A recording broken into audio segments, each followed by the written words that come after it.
Assalamualaikum warahmatullahi wabarakatuh. Teman-teman, kembali lagi di channel YouTube saya, Khairun Imam. Gimana nih kabar kalian? Semoga kita semua selalu diberi kesehatan, kemudahan, dan juga limpahan rezeki dari Yang Maha Kuasa, teman-teman ya.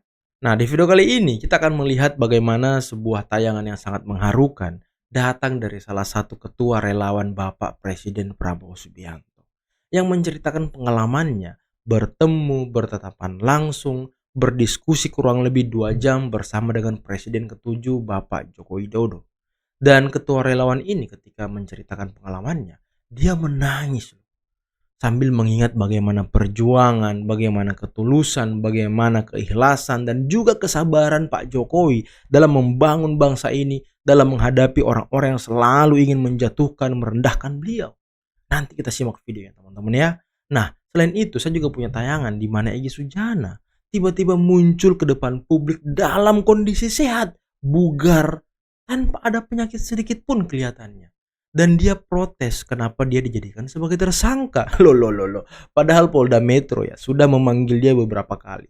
Tapi alasannya sama terus teman-teman. Sakit lah, inilah, itulah. Giliran tersangka malah protes. Dan teriak kriminalisasi. Sama kayak Roy Suryo teriak kriminalisasi. Sama kayak Damai Hari Lubis teriak kriminalisasi. Bahkan Damai Hari Lubis sedikit ngemis-ngemis ke Pak Prabowo. Katanya jangan sampai Pak Prabowo ini sama dengan rezim Jokowi yang selalu mengkriminalisasi. Sekarang Pak Prabowo itu sudah membentuk tim reformasi Polri. Kalau ada anggota kepolisian bertindak di luar prosedur hukum, pasti akan ditindak sama Pak Prabowo. Nah, terakhir kita akan melihat sebuah tayangan di mana kuasa hukum Pak Jokowi menjelaskan bagaimana gerombolan-gerombolan ini, tersangka-tersangka ini, memanipulasi atau mengedit sesuatu barang, kemudian dicocok logikan menjadi sebuah kesimpulan bahwa ijazah Pak Jokowi palsu.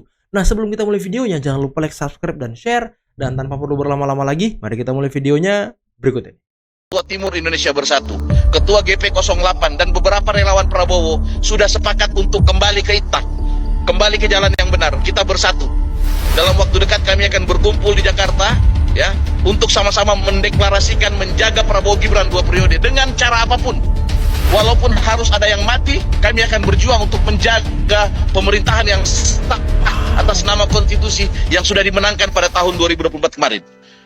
Saya pengen bilang, saya meminta maaf dari ujung kaki sampai ujung kepala terhadap Pak Jokowi.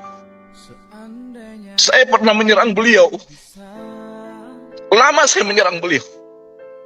Tapi 2 jam saya berdiskusi dengan beliau. Dan saya menemukan jiwa kesatria. Seseorang yang sabar menghadapi fitnah. Seseorang yang sabar menghadapi hantaman gelombang serangan. Satu hal yang sulit kita temukan pada jiwa-jiwa yang hidup hari-hari terakhir ini.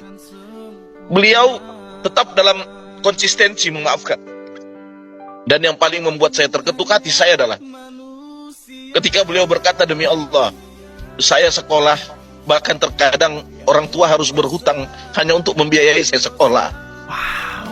Sampai dia menjadi sarjana. Lalu kemudian dia berkata, saya akan datang ke pengadilan dan membawa seluruh ijazah saya, sejak sekolah dasar sampai saja menjadi sarjana. Saya akan bawa itu di pengadilan. Akan saya pertontonkan di hadapan publik. Akan saya bukakan di hadapan hakim. Lalu setelah semua itu terjadi, saya akan meminta kepada pengadilan untuk menghukum seringan-ringannya mereka, orang-orang yang telah memfitnah dan menyerang saya. Itu pernyataan beliau yang membuat saya pada saat itu terharu. Tapi izinkan juga saya memberikan pandangan yang berbeda soal pasar berlapis. Jadi memang waktu itu fakta yang kami laporkan adalah fakta yang memang terjadi dan kita ketahui bersama. Di mana beberapa orang terlapor ini menyatakan Pak Jokowi ijazahnya palsu dengan menggunakan sebuah aplikasi teknologi. Bahkan yang dilakukan adalah ijazah digital Pak Jokowi itu dianalisis secara analog, dipotong-potong, baik fotonya, fotonya Pak Jokowi dipotong, diadukan dengan Pak Dulmatno, kita ingat ya, tanda tangan Pak Rektor dipotong-potong, diadukan dengan data lain. Lalu poinnya apa? Mungkin menuduh bahwa menuduh bahwa ini palsu. Poinnya adalah, jadi intinya adalah ini fitnah yang dilakukan dengan cara melakukan rekayasa teknologi, sehingga seolah ijazah ini menjadi palsu dan tanpa hak. Lalu kedua, juga melakukan perubahan pemotongan data-data digital tanpa izin, baik dari si kader PSI yang mengupload maupun dari Pak Jokowi. Fakta ini yang kita sampaikan. Nah, kenapa? Karena buat kami menarik. Kok bisa sebuah teknologi membuat ijazah palsu asli menjadi palsu? Betul. Pak Jokowi yang betul-betul kuliah dan menerima ijazah ini kan tentunya caris. Ini didalami. Dan ternyata setelah 22 ahli diperiksa, terlihat bahwa memang apa yang dilakukan ini adalah rekayasa teknologi yang tidak sah. Tapi nanti saya nggak mendahului, silakan di persidangan nanti diuji. Nanti kita tunggu di persidangan. Jadi artinya memang selain 30 dan 31, ada pasal 32 dan 35 yang memang ada faktanya. Baik. Apakah ini terbukti atau tidak? Nanti di persidangan. Jadi contohnya gini, orang menipu misalnya sedang seolah punya tender batubara. Ternyata kemenangan tender ini palsu. Maka memang kita bisa menggunakan adalah 3738 dan 263. Ya, itu ya kita tunggu. Saya bertindak dalam konteks yang dilaporkan ini sebagai advokat. Dilaporkan oleh saudara Joko Widodo ya. Advokat. Oleh karena itu, sebagai advokat, menurut pasal 16 tadi, tidak bisa digugat perdata dan tidak dapat dituntut pidana. Waduh. Itu undang-undang itu loh. Ketika membela kliennya. Ya. Jadi teman-teman polisi belum terlambat. Jangan Anda teruskan ke jaksa, kemana. Takut Pasti kau. nanti kita lakukan pra-peradilan. Jadi biasanya itu nanti dipermalukan kalian. Lakukan aja pra-peradilan. Karena aneh secara ilmu hukum kok kalian lakukan yang aneh gitu. Kan ini Indonesia bos, malu. Bahkan akuarium dunia kita nih kelihatan. Kau aja nggak pernah hadir saat pemeriksaan, dipanggil nggak hadir, alasannya sakit lah, apalah. Sekarang tiba-tiba muncul, ngomongnya kayak gini ya kan? Aduh. Ikan-ikan yang kemana berjalan kok kelihatan. Jadi oleh karena itu saran saya, ya, internal kepolisian, kita semua bersahabat, kita berteman, ya, jangan ada permusuhan dalam kita. Ngaku bersahabat ya kan? Hukum itu kok saya nggak pernah diperiksa tiba-tiba jadi tersangka. Karena kau alasannya sakit. Itu politik. Itu tadi sudah bilang. Yang Bang Egy laporkan ini kan. Ya ini kan politik tingkat dewa. Tapi jangan disapu rata. Udah pasti ini lebih kepada politik daripada penegakan hukum. Udah pasti. Kenapa? Karena menyangkut nama presiden. Kok presiden? Udah sama dengan kita sekarang. Iya, Banten lah. Banten. Nah, karena begini, akibat hukumnya nih gila nih. Maksudnya gila itu problem seriusnya ya. Kalau ijazah palsunya memang terbukti konkret jelas secara hukum, Jokowi itu harus segera dipenjara dan seluruh tanggung jawab hutang-hutang itu dia yang tanggung gitu loh. Dia presiden palsu kok. Tersangka. Ijazah palsu berarti dia presiden palsu. Nah begini Bang. Banyak kali omongnya. Untuk jadi presiden syaratnya harus ada ijazah SMA, nggak perlu S1 nggak perlu, Michael. Betul. Cukup SMA, makanya saya persoalkan SMA. Jelas sampai di sini. Yang karena kebetulan saya yang ikut membuat itu, tahu persis pasal itu adalah kalau ada seseorang membuat sesuatu dokumen yang palsu menjadi asli atau membuat sesuatu dokumen yang asli menjadi palsu. Jadi artinya Anda tidak diterima sebagai tersangka dengan pasal itu? Tidak ada, karena pasal itu jahatnya apa? Itu ancaman hukumannya tinggi, 8 tahun dan 12 tahun. Itu pasal seludupan yang akan digunakan untuk kemudian menahan kami. Ya, jadi sekali lagi, ini jahat banget ya. Di era yang lalu, era Jokowi saja, itu sudah ada 2 anak bangsa kemudian dikriminalisasi. Sekarang akan ada 8 yang dikriminalisasi di era Pak Prabowo. Jadi apa kata dunia internasional? Jadi Anda anggap ini adalah kriminalisasi Kriminalisasi karena ada penyelundupan 2 pasal ITE. Ya biasa begitu. Kalau sudah katakanlah ya, dengan pertimbangan oleh penyidik bahwasanya ini masuk ke pasal ini, itu kan dengan penelitian yang sangat mendalam, dengan juga masukan dari para saksi-saksi ahli untuk itu. Banyak loh saksi ahli yang masuk di situ. Kalau kita lihat ada berapa? Ada 130 semua. Kan? Artinya yang di situ sudah tetap yang dimasukkan pasal-pasal itu sudah mulai proses gitu loh. Ya kalau mereka mengatakan wah ini selundupan dan ini ya itu kan bisa diuji nanti di pengadilan untuk masalah itu. Kriminalisasi, rakyat melihat itu, rakyat marah. Nah dengan marahnya kenapa? Rakyat yang mana sih? Apa misalnya? Salah satunya mungkin rakyat akan menuntut polisi di bawah Departemen Dalam Negeri, di bawah kementerian. Ini luar biasa. Ya, kalau menurut saya kasihan lah. Karena polisi-polisi yang sekarang ini kan belum tentu sama dengan polisi rezim Jokowi gitu loh. Masih banyak polisi yang baik. Yang nggak benar itu mungkin 1-2 orang lah. Tapi kan ini pemimpin harus dipangkas nih, harus dipotong. Polisi-polisi begini merusak institusi Polri. Jadi saya menanggapi permasalahan tersangka ini biasa aja. Kita nggak takut, kita lawan kok. Kita biasa lawan itu.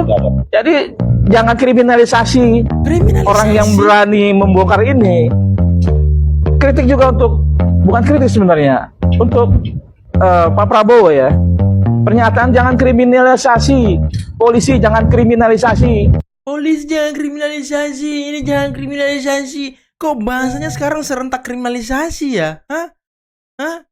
Kok sekarang kriminalisasi gitu? Ada apa ini? Kemarin garang banget, kemarin lantang banget suaranya. Ijazah palsu. Sekarang kriminalisasi. Aduh. Rupanya mental kalian itu ya cuma mental kriminalisasi. Mau berbuat, tidak mau bertanggung jawab. Aduh, aktivis apaan kalian itu? Hari ini dengan penetapan tersangka, kalau buat saya, polisi ini ngelawan sama Pak Prabowo nih. Jadi artinya ada 2 matahari nih. 2 matahari. Jadi saya minta juga ke Pak Prabowo, kami ini dulu pendukung Prabowo. Jadi perjuangan kami jelas sama dengan Prabowo. Menurut saya ini perjuangan untuk Pak Prabowo. Dengar nggak tadi? Kami ini pendukung Prabowo. Kami ini berjuang dengan Prabowo. Mulai ngungkit-ngungkit masa lalu nih. Mulai ngemis-ngemis nih kalian nih. Kepolisian kembali menunjukkan arogansinya melalui Polda Metro Jaya. Buton, kalau mau ngomong kau berkaca dulu. Yang arogan itu kau dulu waktu aktif. Ya, sebelum kau dipecat dengan tidak hormat. Kau itu arogan. Membunuh petani. Walaupun dia mencuri, salah. Seharusnya bisa kau serahkan ke pihak yang berwajib, kepolisian. Ya, ini enggak main hakim sendiri. Kau pikir negara ini hukum rimba? Ya, ngaca kau kalau mau ngomong. Untuk pihak kepolisian itu sudah benar. Menetapkan 8 tersangka itu. Mau apa kau? Bila perlu pun kau lagi masuk gol kau. Waduh. Kami rakyat Indonesia yang waras mendukung pihak kepolisian. Mau apa kau? Betul. Kita dukung terus apa yang dilakukan pihak kepolisian.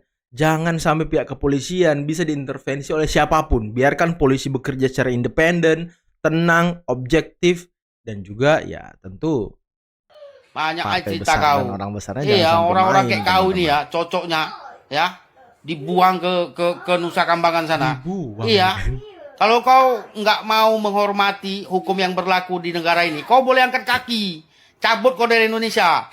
Prabowo menegaskan bahwa hubungannya dengan Jokowi berjalan baik dan bersahabat. Prabowo menilai kini muncul budaya yang tidak baik, yakni masyarakat mulai mencari-cari kesalahan pemimpin negara. Pada saat tidak berkuasa, pemimpin dicari-cari kesalahannya. Tapi pada saat berkuasa, pemimpin tersebut disanjung-sanjung. Prabowo menekankan bahwa budaya seperti itu harus dirubah. Prabowo juga menegaskan bahwa Jokowi sama sekali tidak menitipkan apapun kepadanya. Bahkan kata Prabowo, dirinya dan Jokowi adalah teman karib yang saling percaya. Pak Jokowi itu tidak pernah nitip apa-apa sama saya.